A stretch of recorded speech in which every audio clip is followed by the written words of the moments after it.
All right, let's try this again. I guess I should have tested this first. There we go. So that's concave up.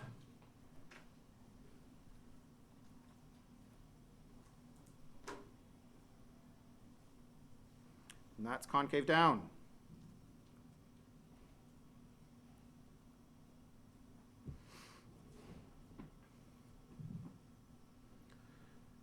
We're just going to write down a couple of things right now, and then we'll come back and talk about them after we go over the demo.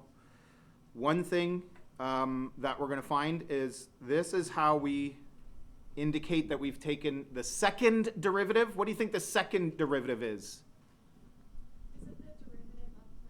Yeah, exactly. It's the derivative of the derivative. So you've got a function, the derivative. Take the derivative of it, right? And do the same thing, clean it up. Just like the first derivative. Notice that I was calling it the first derivative chart all along. That's kind of to get you used to it. Now we're going to be talking about a second derivative chart. But it's the same process. It's going to feel the same, just it's a different function again, right? So f prime is greater than f double prime, or the second derivative, we call it f double prime, is greater than 0 in a region that's concave up in the original function. And so obviously when it's concave down, f double prime is less than 0. Something to think about, maybe over the weekend, as you're doing the practice. Let me fix that. I'm going to do it like this. If I have a horizontal asymptote,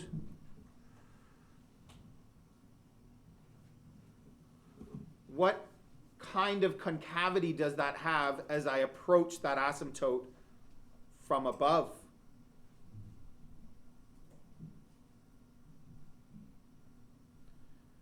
You'll get used to picturing concavity, but there are things about it that can be a little tricky where people, it's a visual thing. Just like when you learned a little bit about intervals of increase and decrease, people make mistakes in those. But this one also, sometimes it's a little, I don't know, deceiving or a little tricky with the visual and the concavity. Maddie, what do you think? Yeah, but it's interesting. Asymptotes have this curious relationship where that function is always decreasing, but it's always concave up. And concave up is like as if you're turning to come back around and go up, like you're coming down and you're eventually going to turn up. But when it's an asymptote, that turn up part never happens. It's always decreasing in this case, but concave up. It's almost like I almost visualize it as like a battle between the two. It's decreasing faster than it's concaving or something. So it never quite makes it to turn back up. That's what makes it an asymptote. You know what I mean? So that's why I also drew it next to the concave up. And so similarly,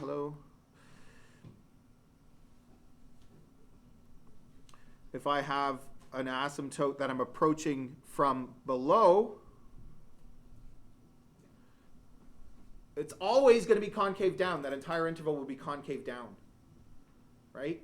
So it's increasing, but it's concave down. But when concavity feels like it's supposed to be a turning point, it's supposed to be coming up and turning to go back down, or coming down and turning to go back up, it doesn't have to, right? It doesn't necessarily have to. But that's, again, how I would think about it if I was trying to figure out if I'm in an interval that's concave up or concave down.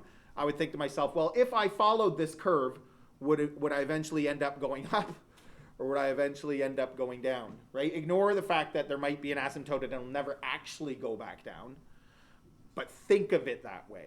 That can be a useful little trick. Okay, and the last thing, but before we move on to the demo, is a point of inflection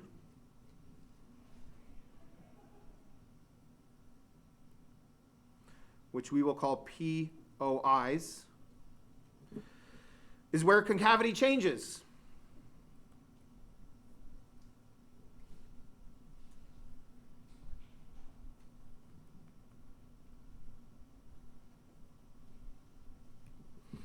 Okay?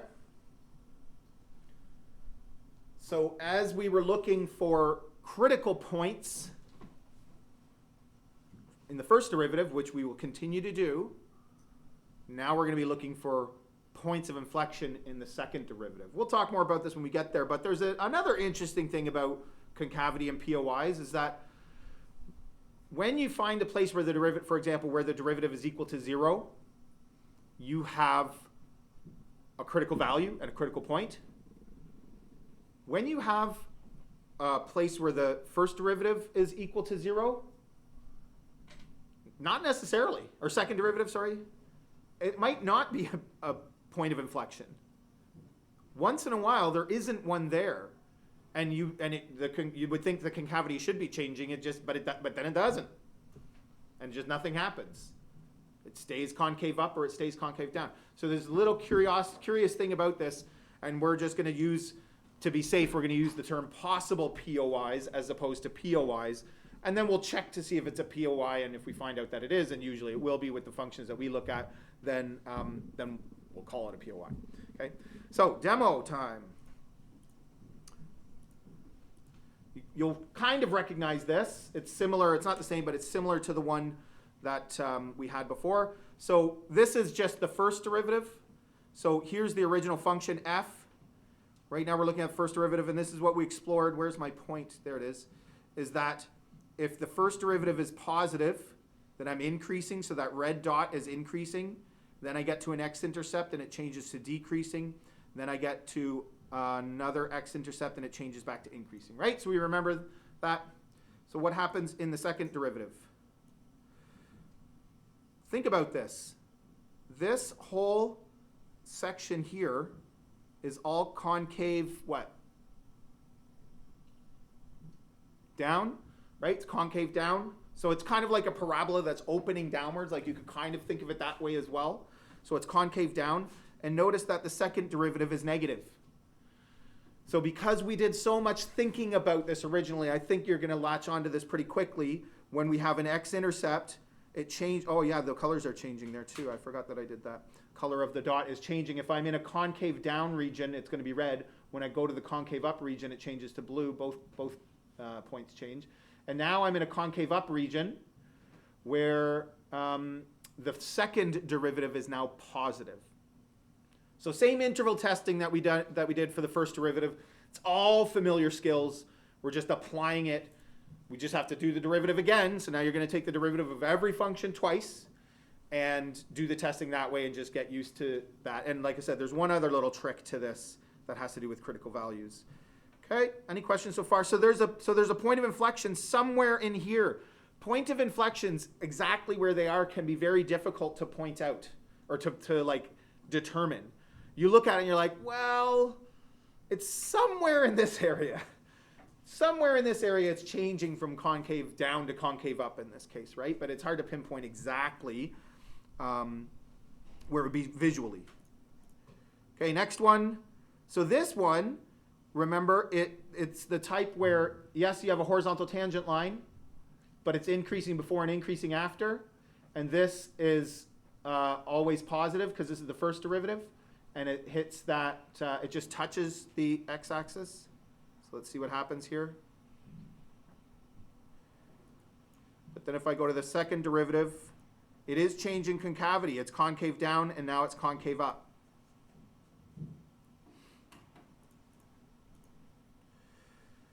Okay, parabola. What's true of a parabola? It's always either concave up or down. Right, isn't it? It's always going to, if it's concave up, it's always going to be concave up. And what's this one? It's concave up. So whereas if I'm decreasing, the first derivative is negative and then changes to positive as I'm increasing. But the second derivative for this one, will always be positive.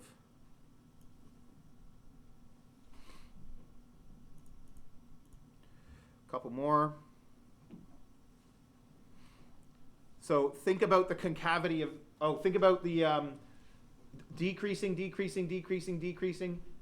still decreasing, right? This is one of those graphs that's always decreasing. So the first derivative is always negative. But what about concavity? Is it changing? This is concave down, this is concave up, so yes. So again, concavity can change at a point of inflection or at an asymptote. So we need to consider asymptotes as well. So interestingly, they look very similar. But you can see that it's changing from negative to positive in the second derivative. So the concavity is changing. Whoa, what's going on? So this is the kind that we're going to eventually be graphing. We're not going to graph the second derivative. We're going to graph these kinds of functions like we saw back in MHF. This is increasing all the way here. So this part's positive, still increasing. Hits an x-intercept in the first derivative, so changes to decreasing in that section. And then always decreasing here, so always negative. Switch to the second derivative. Concave up, second derivative is positive. This is all concave down. Again, don't they look so similar? It's interesting. And like this is where, again, you start to get yourself all confused.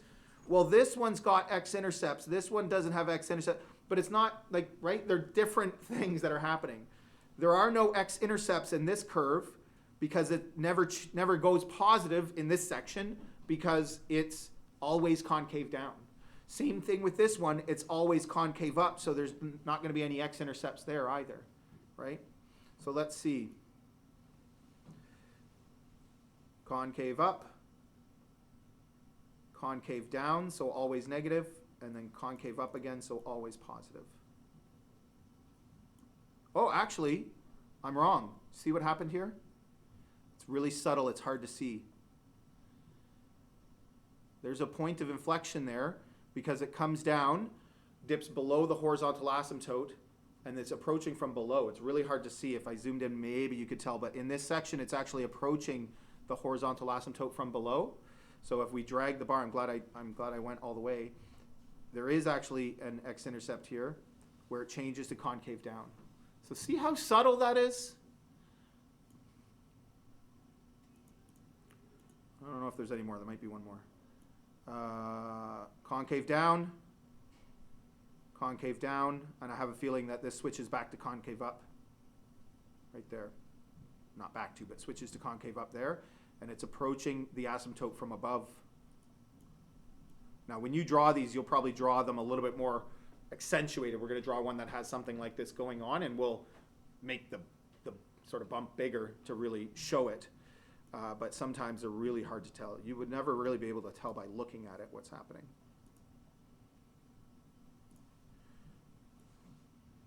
So it changed, so it's got an x-intercept there. And that's back to the beginning. Okay, so we'll get rid of that. Okay. Whoa. So what does the second derivative tell us about the original curve? Well, that's kind of what the demo was supposed to indicate. It tells us about the concavity. Okay. First derivative still tells us about increasing, decreasing, and critical points. Second derivative tells us about intervals of concavity and concavity. Okay. So we're going to turn these graphs into a bit of a second derivative chart.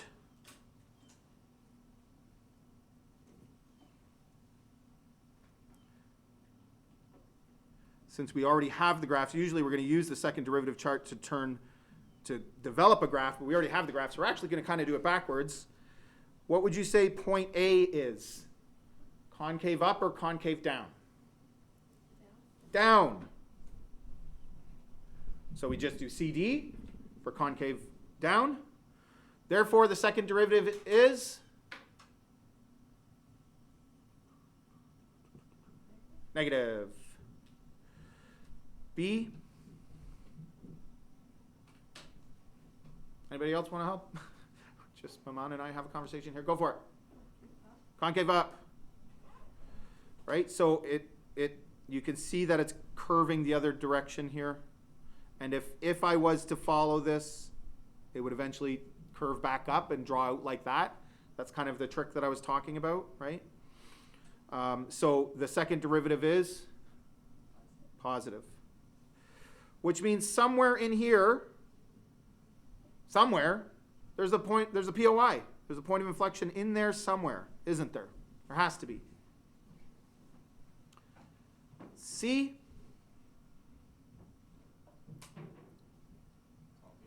concave down. Whoops. So it's going to be negative. And D, also concave down. Good.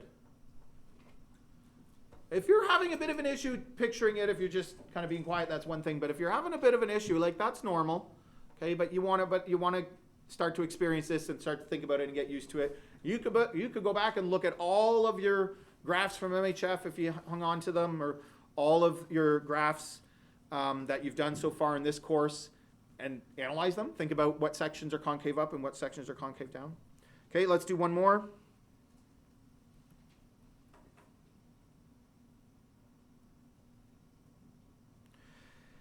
And again, there's, as I said, hold on, concavity.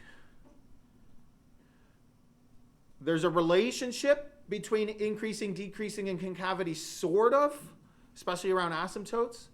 But like, concave up will have increasing parts and decreasing parts. Like it can certainly have both. But they're related in a certain way. But like, they're different. One doesn't mean the other, right? Concave down doesn't mean you're decreasing at all, right? So in E, point E, concave up or concave down? Maddie? Concave down. Good. So negative.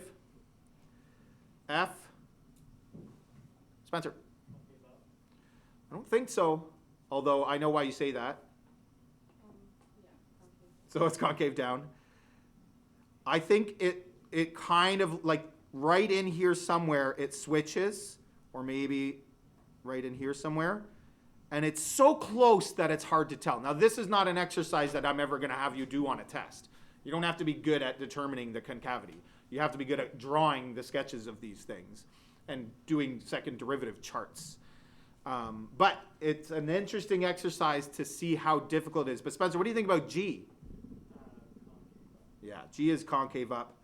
And so the second derivative would be positive. F is so close to that POI, it's hard to tell. But because it switches from concave down to concave up, there's a POI in there somewhere. Any questions? What do you think? All right, so the first two examples, we're not doing a full sketch. We are going to do a second derivative chart. But really, we're not even really looking for POIs or concavity. What we're actually going to do is explore how we can use the second derivative in the second derivative chart to classify critical points, so that you don't have to do a first derivative chart and a second derivative chart. Okay? And notice how it says, use the second derivative test to decide if the point is a local max, a local min, or neither. If it says that on the test, you have to use the second derivative. You wouldn't be allowed to use the first derivative chart to determine whether it's a local max or a local min, or a turning point with a max or a turning point with a min. I know we haven't really used that language, local max and local min.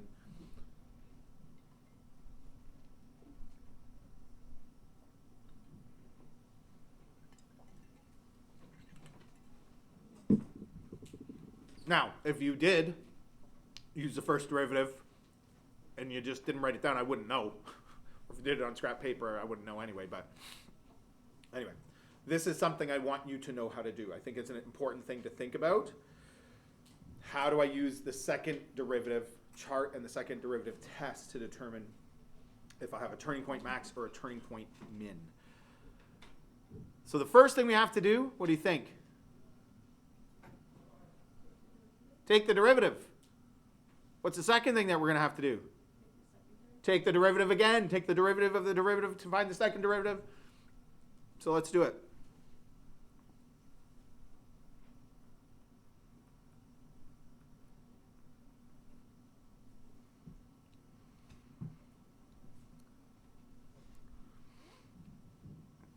I'm treating this a little bit as if we're doing a full sketch. And this is how I do it. As you know, I've been saying this all along. The next thing I like to do is clean it up before I move on.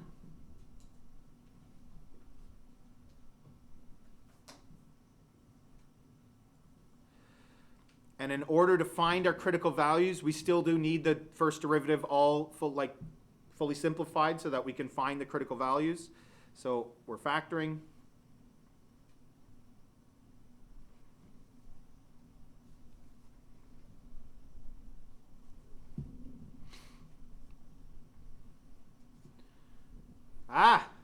Now this is interesting.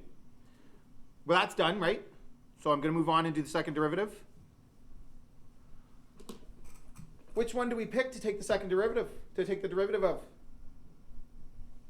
Which one would be best? What do you think? The original non-factor. Why? Because it's easier. So all this work that we did in Unit 2 and that we've talking about so far to analyze what's the easier one. What would happen if we took the derivative of the last line? Yep. Don't we have to use like extended product? Not extended necessarily because the 3 wouldn't matter. We could keep it out front, but yeah, product rule for sure, at least, right? And so, yeah, I don't want to do that. So you go back and use the first line. But there's so much to think about when you're doing these sketches. All the stuff we've already talked about, now we got to do all this. Which one am I using for this test? Which one am I using for this test? What am I using to find intercepts? What am I using to find asymptotes? Which kind of asymptote testing am I doing? Which one do I take the derivative of? Which one's going to be easiest? A lot of the ones we're going to do are not going to be polynomial. They're going to be rational functions, right? So you got to decide which one you're taking the derivative of. So 6x minus 18. And I can factor a 6 out to get x minus 3.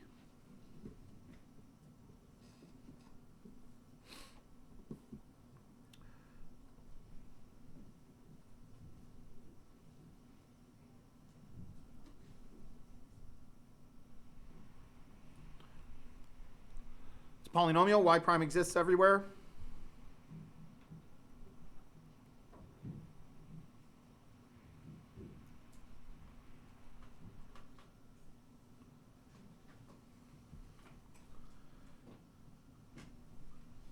It's already nicely factored for us, so it's easy to pull out where it's going to be equal to 0. So at 2 and 4.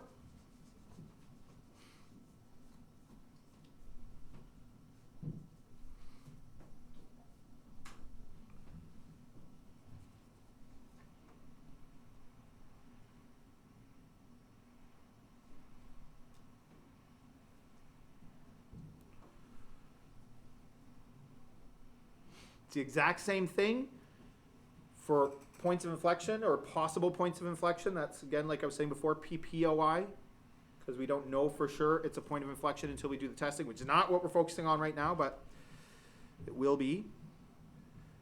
Again, the second derivative is polynomial, so it exists everywhere.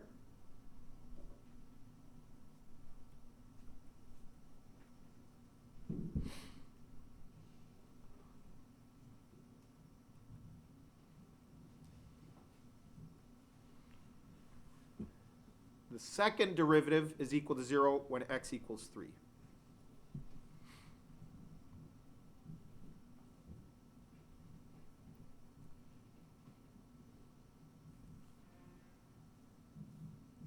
Everybody got that so far? Everybody's okay?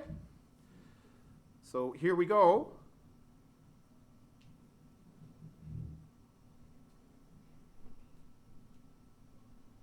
This is what we call a second derivative chart. Do we not still define like the intercepts and asymptotes like the very first equation? If you're doing, yeah, if you're doing a full sketch, which we're not, so that's why we didn't bother with any of that, but yes.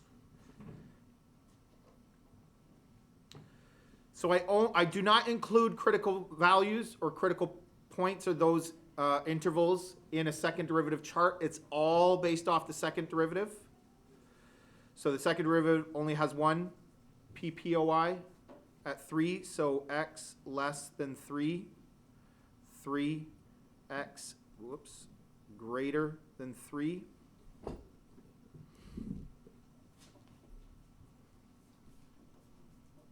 Just so that I can look at it and talk about it, I'm rewriting this so it's on the screen.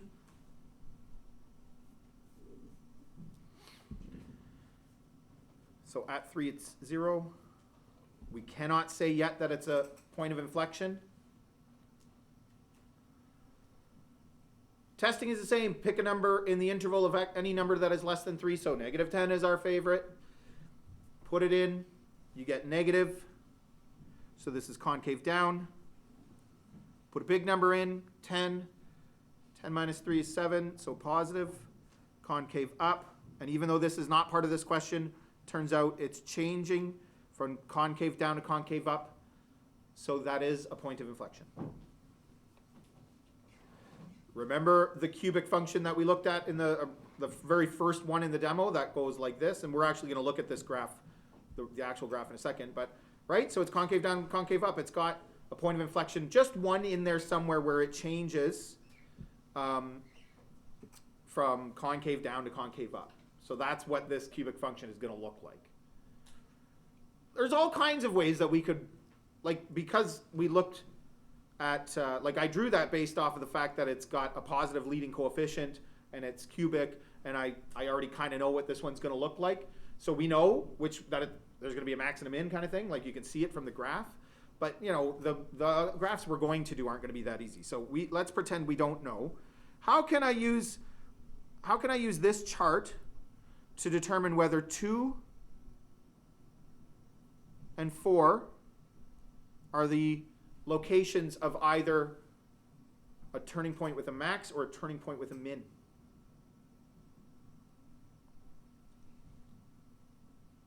Maddie? Because 2 is less than 3, it'd be like concave down, and then So if it's in a region that's concave down, what does that mean? so it's the max. Nice. That's the insight that we need. If it's in a concave down region, and it is a critical point, we know that because we located it from the first derivative. Doesn't it have to be a max? So this is how we do it in the chart. In that interval of concavity, I say TP max and figure out what the actual point is. And again, that comes from the original function. So I'm subbing 2, which is our critical value, into the original function to get the y value. So I have the point, which happens to be 10. So if this region is concave up, doesn't it have to be a turning point minimum?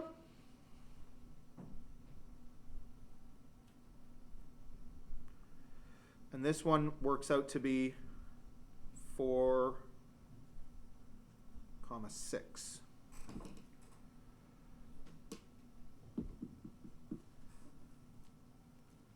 I could also, it says, and use the second derivative test. So what we are actually doing is analyzing the interval. The other thing that you could do is you could sub those points into the second derivative to see if you get a positive or a negative value. But that's kind of what we did. Couldn't I have used 2 to represent this interval? And 4 to represent this interval? And determine whether it's positive or negative? I mean, you could do it and actually get the output. Y double prime, when x is 2, is 6, 2 minus 3, so negative 6. And y double prime at x equals 4 is 6 times 4 minus 3, which is positive 6. So if it's negative, it's concave down. If it's positive, it's concave up. And you still need to know that if you're in a concave down, you're talking about a maximum. And if you're in a concave up, you're talking about a minimum. Yep. You have to show that? No. Or can you just show the graph? Okay. Well, eventually what we're going to be doing is sketching. And so you could do either. If the question looks like this, you could do it either way. But when we do graphs, we're going to always be doing the second derivative chart. Other questions? All right, let's try another one.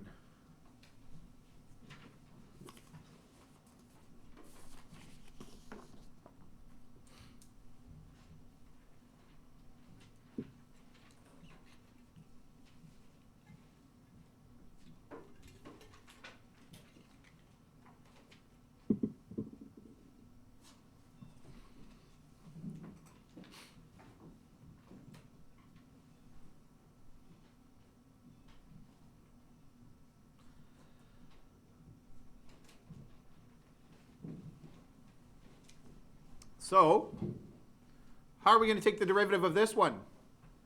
This caught people on the test. Thank you very much. Isn't that the easier way of doing it instead of doing quotient rule? I don't think most of the ones in the practice or on tests are going to be like this. They'll have a rational numerator as well, like it'll, or not rational, but they'll have a variable in the numerator. But it's a nice little reminder.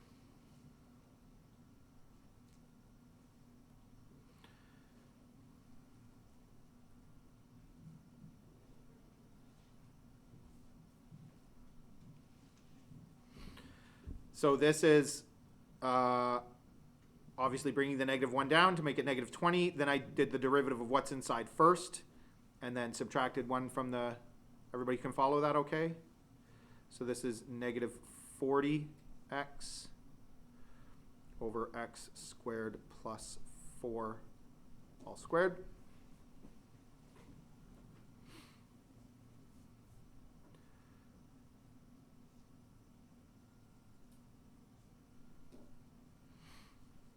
This one is quotient rule for sure.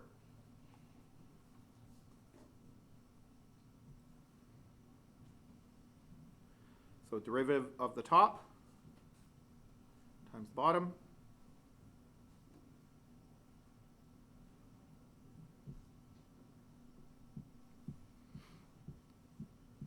minus derivative of the bottom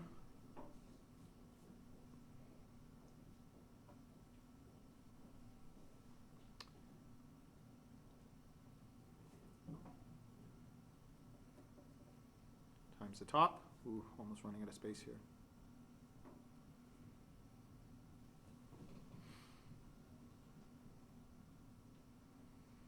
Over the bottom squared.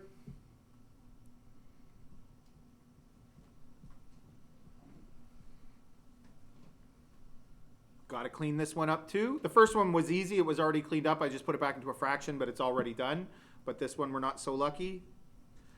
Got to clean it up because we have to be able to solve for where it's going to be equal to 0 and where it does not exist, just like the first derivative. So I can factor out a -40. And it looks like x squared plus 4.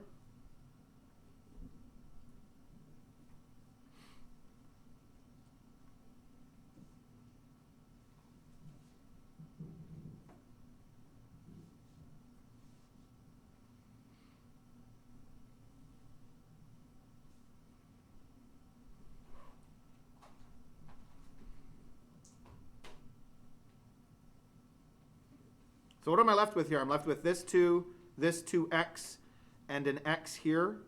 So that should be minus 4x squared.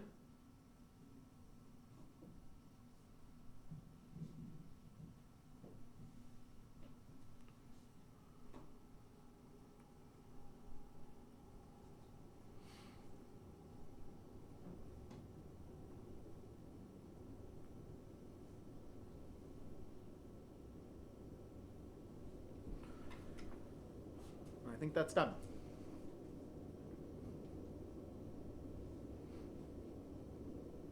Yep. Sorry, where did you get the part to square brackets? 2 times 2x is 4x.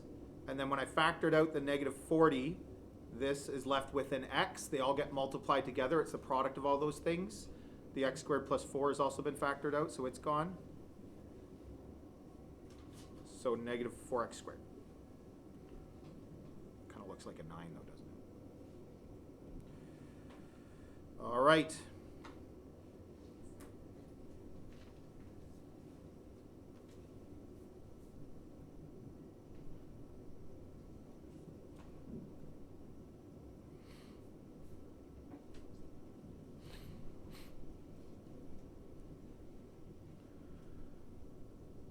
Where does the first derivative equal 0 and not exist? 0.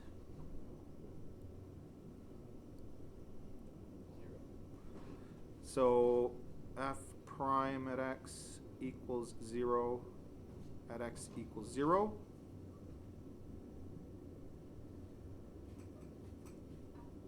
Yep.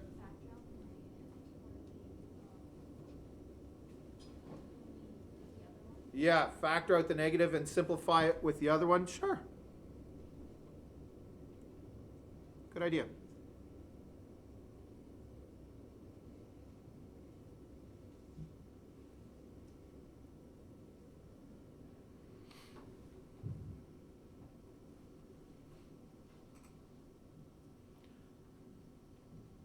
Where does it not exist? It exists everywhere. It exists everywhere. The first derivative does, right? Because there's no way of making that 0, because this would have to be negative 4. And it can't be negative 4 because it's x squared.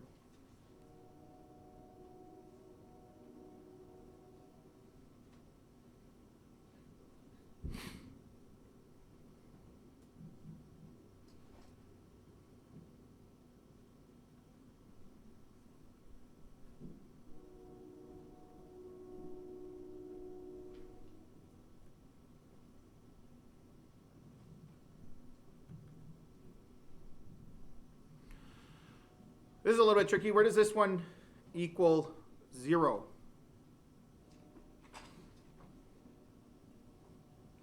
So remember when you're stuck, yeah? Is it the square root of 4 over 3? Yeah, nice. It is.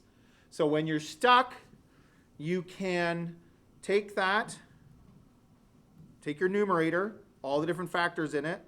Because this doesn't factor nicely, we left it with the squared in there. That's kind of what trips things up. So 3x squared minus 4, set it equal to 0 and solve.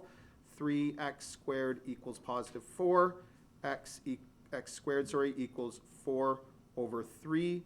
And x equals plus minus, I'm going to do 2 over root 3. Because the square root of 4 is 2, so I can do that part a little bit easier to write.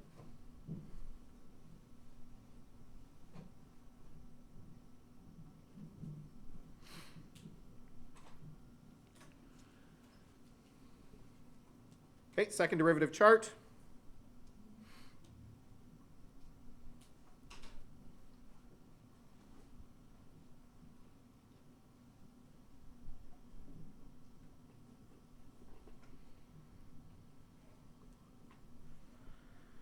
So it's the second derivative chart, so it's based off the intervals of the second derivative, which means x. That's an awkward number, but it's actually not going to matter for us because we're just doing intervals, and the intervals work out to be nice. Less than negative 2 over root 3. Negative 2 over root 3.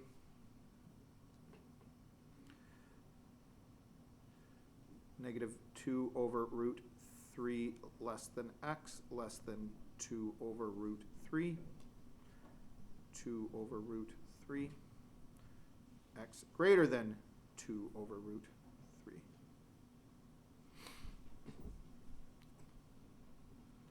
Oh, I missed something. What did we miss? Thank you, yep. Where it does not exist. Yeah, and where does it not exist? Nowhere. Same as the other one, it's positive everywhere. But you got to write that down.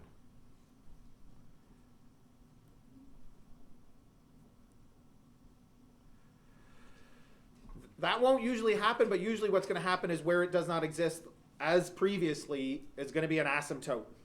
Okay, not always, but usually for these rational ones, that's basically the way it works, right? So you have to state that, but it'll be an asymptote. You include it in your chart because concavity can change at an asymptote as we saw, but it's not going to be a point of inflection per se. Okay, so at there, second derivative is 0, second derivative is 0. So again, I'm just picking some value. So I'm going to, doesn't matter that that's a nasty number. I'm just going to use negative 10. It's still in that interval. So negative 10 squared is positive now, times 3 minus 4. Well, the positive certainly win out in that situation. Bottom is always positive, right? We've talked about that before. Bottom is a parabola that opens up and it's shifted up. And as we said, it never changes. It's never equal to 0. So we're only really have to worry about the top. So that looks like a positive.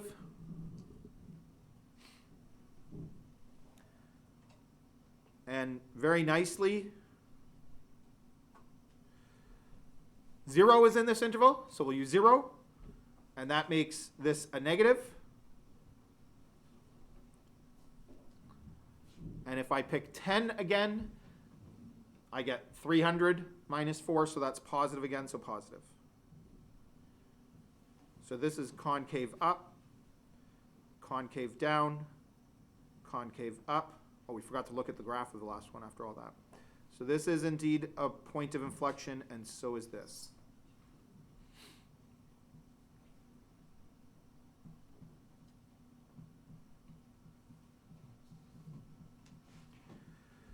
Zero is where we have our only critical value.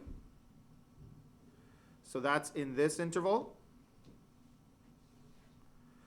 which is critical down, concave down. So we got a max.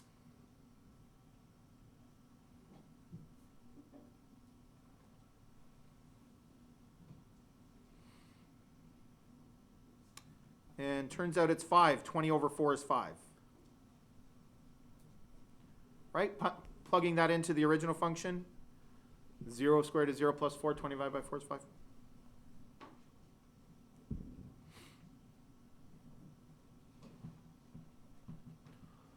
Questions about that one?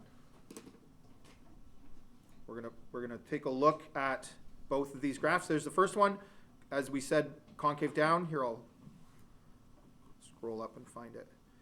Concave down to right there, which is at 3. You can even see it basically in the graph. Like you can kind of tell that that's at 3. Looks like it reasonable. And then changes to concave up. So we got a turning point max there and a turning point min there. And here's this one. Ooh, wasn't there one like that in the practice yesterday? Yeah. So check out what's happening here. This is concave up, right? It's kind of facing up. Somewhere in here, well, at negative 2 over root 3, whatever that is, switches to concave down, because that's definitely concave down, isn't it? And then switches back to concave up. Again, we talked about the relationship between approaching an asymptote from above and has to be concave up. And turning point max, right in the middle of them. At 5.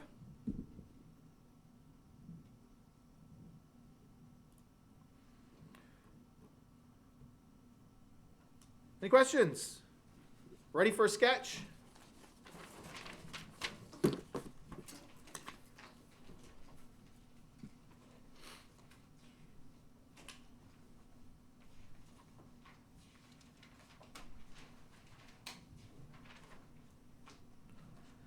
Not too much going on in this sketch, but there's a little bit of everything, and it'll give us a sense of what these beasts are actually like, how to organize it, that kind of thing.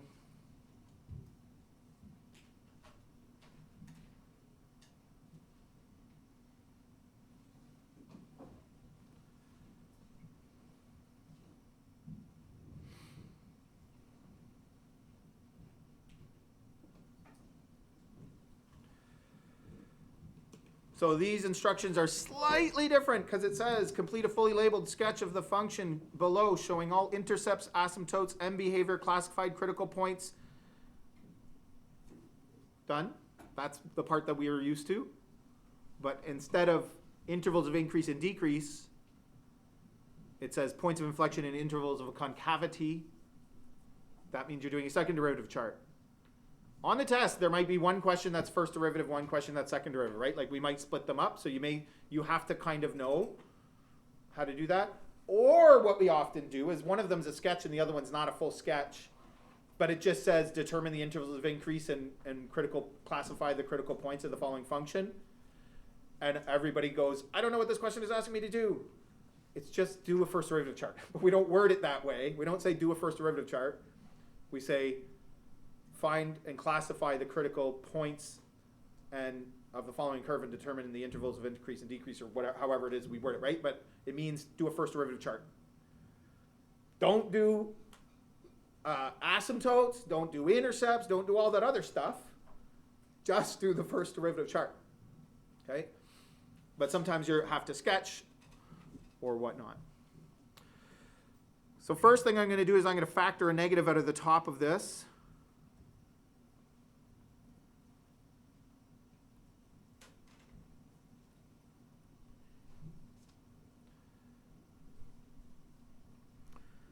I'm going to factor the top. Why do I need the top factored? Alita? To find the x-intercepts.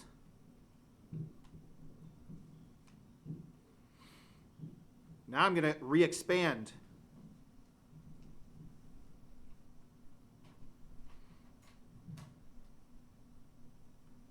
Why would I do that?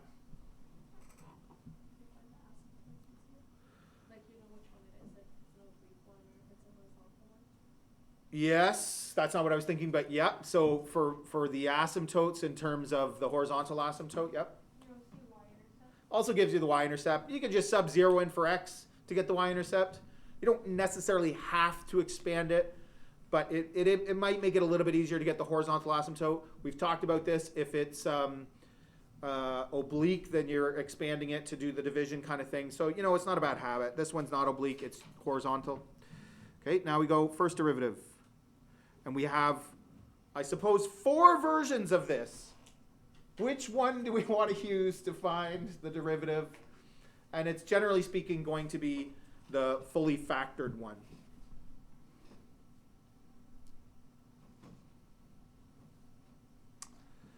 So derivative of the top, I'm actually going to use this one,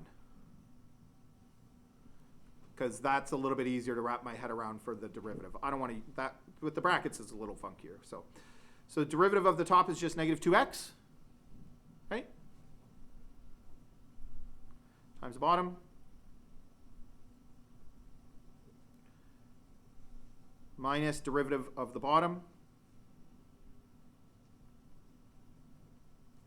times the top.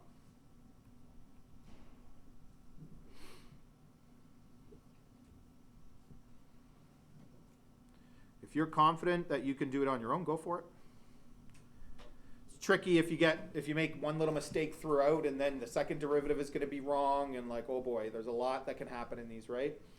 On the test, we haven't talked about it.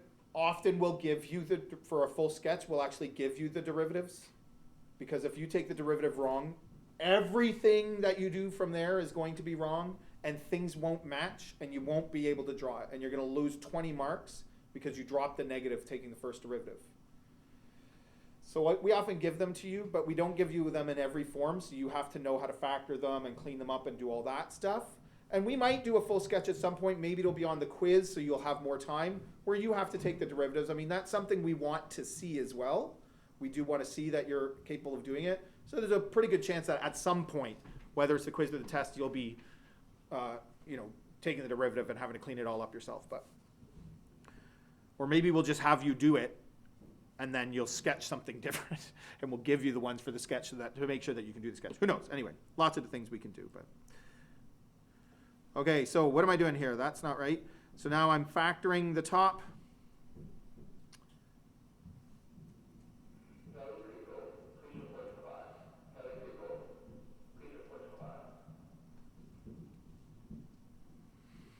Oh, no, not squared.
Whoops, I made a mistake. Did you catch my mistake? I think you factored out the negative. Thank you. Yep. Because that's supposed to actually be gone, otherwise we would be in a little bit of trouble. So this is plus 9 minus x squared. So the x squareds are gone.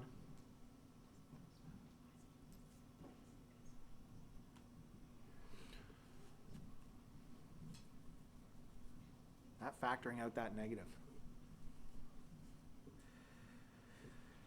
And that one's done. Now we get to do the whole thing again.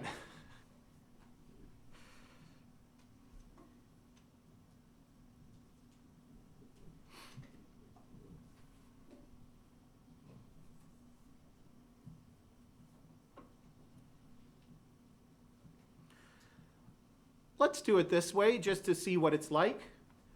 This -2 isn't relevant. I could multiply it through to the top. That would maybe make life a little bit easier. Or I could just take it all the way out front. And it'll get back into the mix at some point. Maybe it'll just be on top. Maybe there'll be another monomial that'll come out and we'll multiply them together. Right? I don't know if this is right, but could you possibly even like expand it? Like could you do -4x? Yeah, exactly. Absolutely. That would be the other way I would suggest doing it, I think. Or, I mean, power of function rule, it would just be 1 times -2 times the derivative of what's inside. So it'd just be -2 times that, but, you know, like, yeah. Okay, so now the derivative of the top is just 2 times bottom minus derivative of the bottom times the top.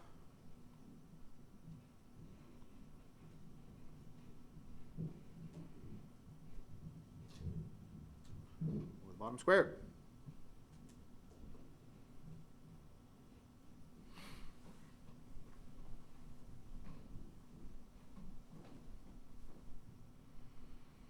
Okay, can't factor out the 2, so I can factor out x plus 2 squared.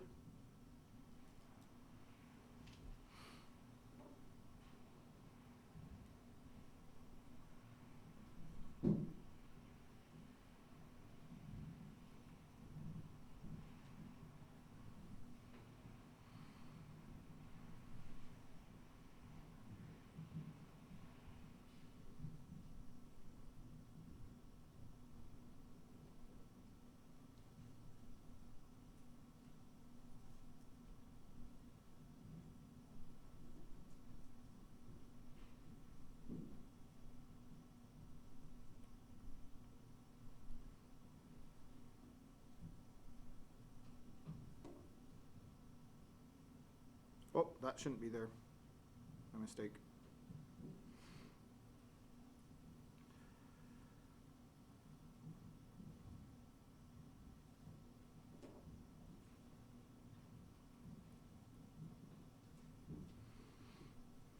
And I'm going to factor the negative out of that.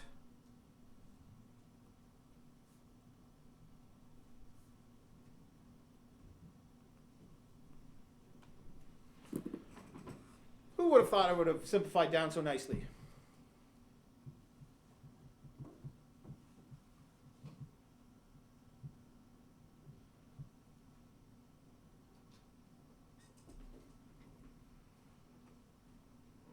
That took about 10 minutes, I think. Now, if we weren't stopping to talk and that kind of stuff, then it would have probably gone a little bit faster, but like, we haven't even started doing any of the other work yet.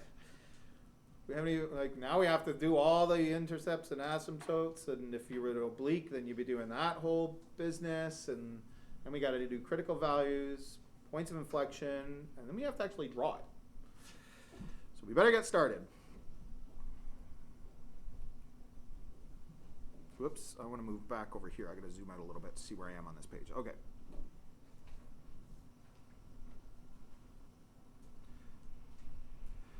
So the y-intercept, yes? Does this all have to be in a specific order? Or can we just like find the intercepts first, it doesn't matter? No, it doesn't matter, but I wouldn't recommend doing it that way. I find it to be more chaotic, and you'll have stuff all over the page in all different places. Like I've been saying all along, and this is the main reason why, once we get to the second derivative, getting all of that work done up in advance allows you to just blow through everything else from here. If you have to stop and now take a derivative when you need to me, that's just a little bit messier. But if it works for you, and if you're clear on what's what, and you are I can follow your work and mark it. That's what's the most important thing. Also, I'm going to do this. Now that I look at this, and it's not f of x, it's y. So the y-intercept, look at all the different versions that we have of all these things. Now I didn't expand the other ones because we probably don't need expanded versions of those. And I mean, expanding x plus 2 to the 4 would be a major pain. So I didn't expand them, but we have the expanded version of this one. So it's just 9 over 4.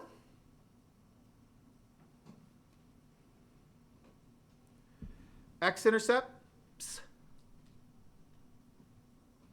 plus minus 3.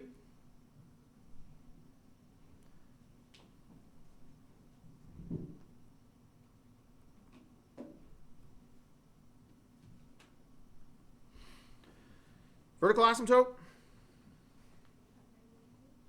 -2. So that's from here.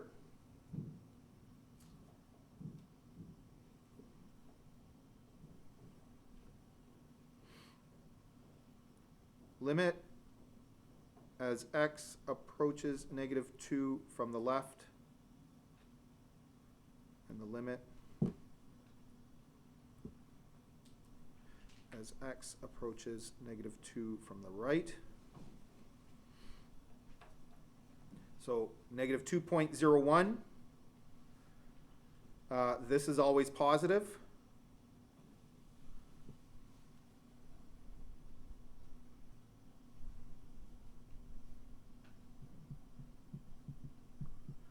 So -2.01 plus 3 is positive, -2.01 minus 3 is negative, but I've got another negative out there, so it looks like 2 negatives, so that's positive.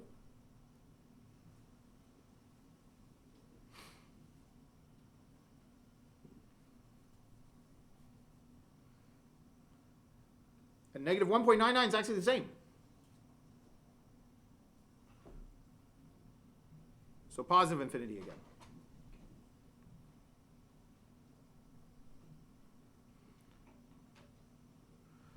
What's the horizontal asymptote? -1. Yeah, right. So it's the coefficients of the x squared term, so -1 over 1, so -1.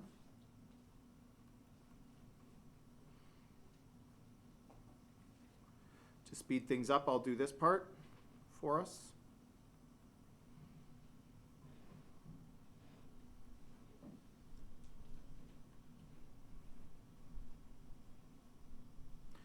Remember back in MHF when we talked about this, and it's funny how we're doing all this crazy stuff, and then we mix up the fact because it's negative, that -1.04 is below the asymptote, and -0.96 is above, or when it's negatives, we get the left and the right of it mixed up. So be careful of that.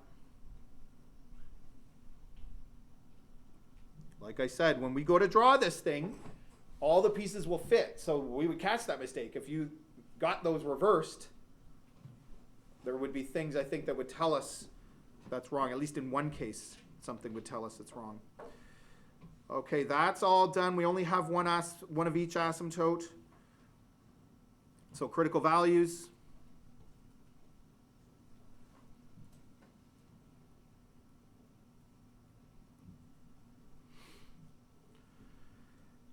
Y prime does not exist at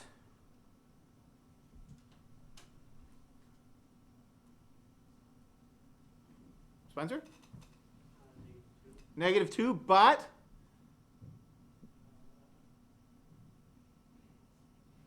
Lita? If you times the original function, it will be a vertical asymptote. Yeah, but it's a vertical asymptote. So we have to say it. This is what I was saying before. At x equals -2, you have to say that. But then we're just going to say it's a vertical asymptote. So it's not a critical point.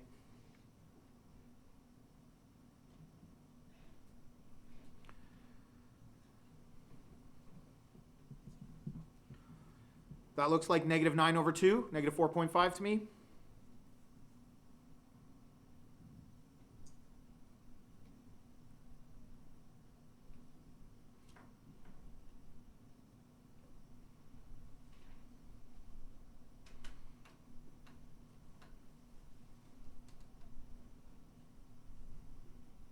Where does the second derivative not exist?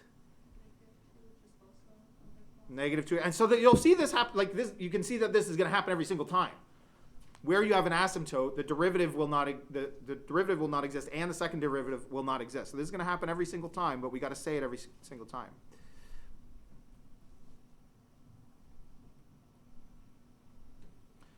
And this one looks like it is equal to 0 at negative 23 over 4.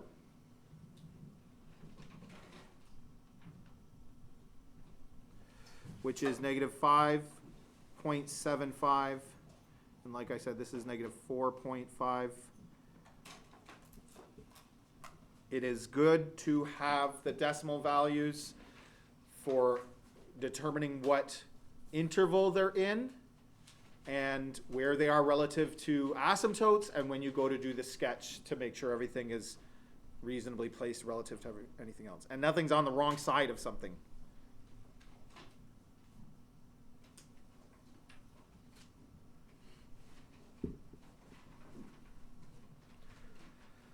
So we need for our second derivative chart, we need the PPOI and the vertical asymptote. So the I'm running out of space here.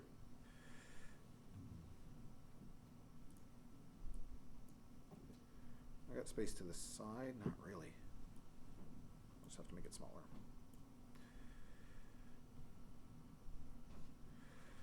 Okay. So I've got, where was I? X less than negative 23 over 4. Negative 23 over 4. Negative 23 over 4 less than X less than negative 2. Negative 2. And X greater than negative 2.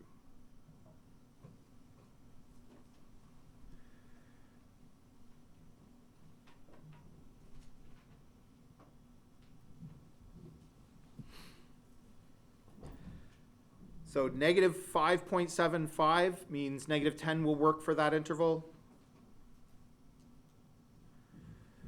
If I put negative 10 in here, the bottom is always going to be positive because you're raising it to the 4th power.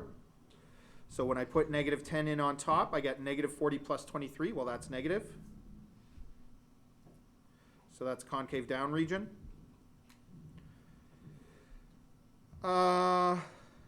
Negative 3, I guess, or negative 4 we're going to be using here.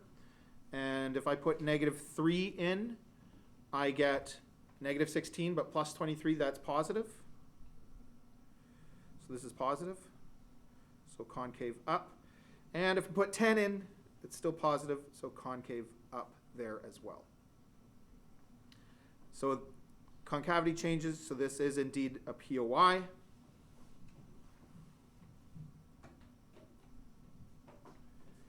Subbing this into the original function, we get negative 1.7. That's probably approximate. Call that point A. Negative 9, negative 9 over 2, which is negative 4.5, is in this interval. Yes? Yeah? Because it's between these two numbers. Right? Think of it as a number line. It's awkward because of the fraction, but that's why we got the decimal. Which is concave up. Visual process, that means that in here there's a turning point with a min. Concave up, sorry, I was drawing the wrong one. Concave min, or sorry, turning point with a minimum.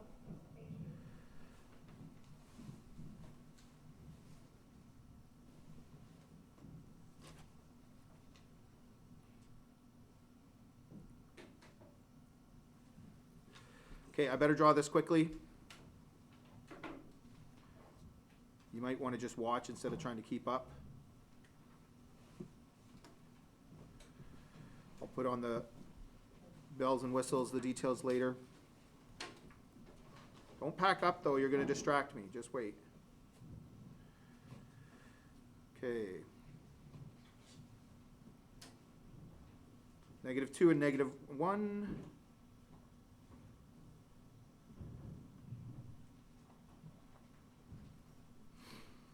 So my end behaviors are up up,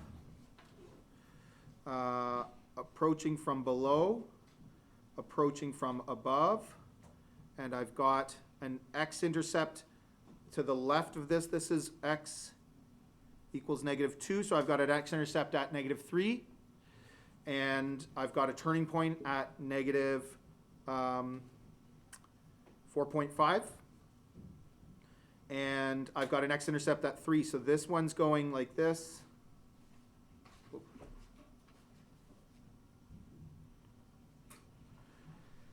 This one, watch, this is really interesting. This one goes like this. There's our intercept, turning point, and then what's happening here? It's concave up, but it's switching to concave down because it's approaching from below, and that's concave down.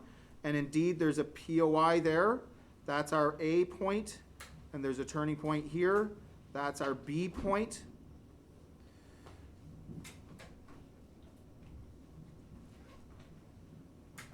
And then also add in all the measurements and all the other parts to it to make it look nice and that everything is properly labeled.